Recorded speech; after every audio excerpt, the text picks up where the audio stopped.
Imagine for a second if someone could steal your identity. And I'm not talking about your credit card number. I mean your face, your voice, your you. Well, today's AI-powered deepfakes make that terrifyingly possible.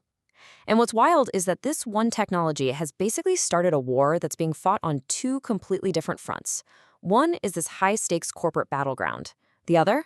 It's a deeply personal, often desperate fight for survival. And look, this isn't some science fiction idea about the future. It is happening right now, and the scale is, well, it's huge. Just get this. According to the cybersecurity firm Cybol, deepfakes are already a key weapon in almost a third of major corporate attacks. That one statistic really sets the stage for the first front of this war, the one fought to protect money and power. So this first front, it's not being fought by some lone hacker in a dark basement. No way. This is a professional, highly organized, and, yeah, an incredibly profitable economy. It's all built around one single idea: turning deepfakes into a weapon against businesses.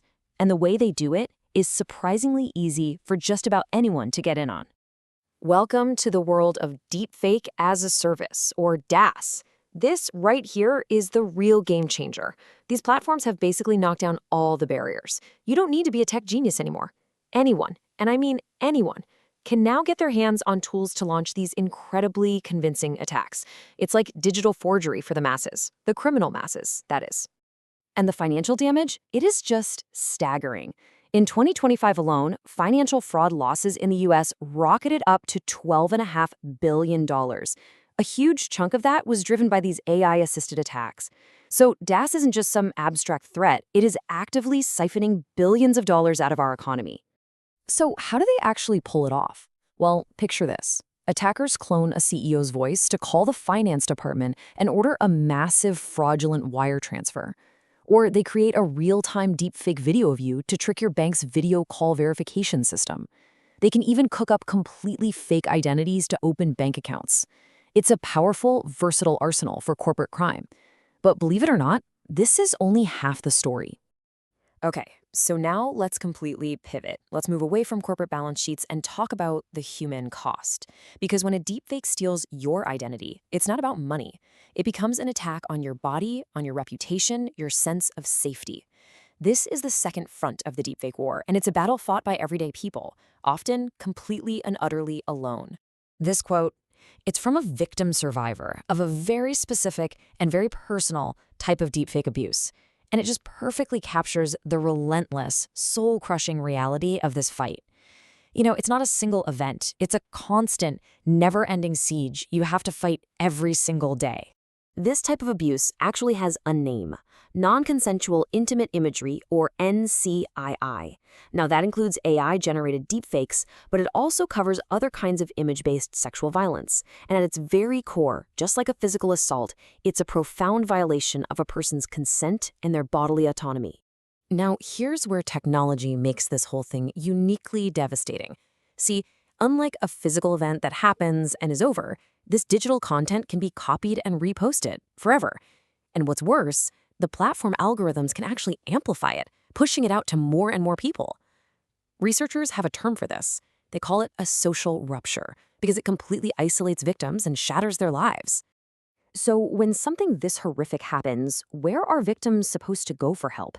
Well, they have to go to the very platforms where the abuse is happening, the social media sites that have become the crime scene. And what they find there, well, it often just makes the trauma 1,000 times worse.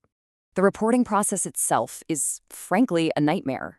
Victims are forced to try and squeeze this complex, traumatic violence into a simple drop-down menu. They have to literally hunt down their own abusive images, which forces them to relive the violation again and again. They're navigating these confusing websites, terrified that one wrong click might actually notify their abuser. The whole system designed to help them often just becomes another weapon used against them. And if you want to see what that help looks like, here you go. These are actual reporting interfaces from major platforms. They're cold, they're bureaucratic, and they are completely inadequate for dealing with something as violent as NCII. These are the tools victims are given to fight for their digital lives. It's unbelievable. You know, psychologists actually have a name for this phenomenon. It's called institutional betrayal. It's a framework that explains what happens when an institution you're supposed to trust, like a school or your job, or in this case, a social media platform, doesn't just fail to help you after a trauma, but actually makes things worse. The institution itself becomes a second perpetrator. And here's exactly how that betrayal plays out. A victim reports abuse and gets nothing back but silence, or maybe a cold, automated email. The abusive content stays up for weeks while it's under review. And even if the platform does take action, it might be something pathetic, like a 3-day suspension for the abuser. Worse, reports are often just flat out denied. And in some truly twisted cases, the victim who reported the abuse ends up getting their own account banned. Okay, hold that thought. Now let's flip back to the other front in this war, and you'll see just how shocking the contrast is. What happens when a corporation's assets are threatened by deepfakes? They don't get a confusing drop-down menu. Oh no, they get an entire multi-billion-dollar industry of sophisticated, powerful, well-funded solutions.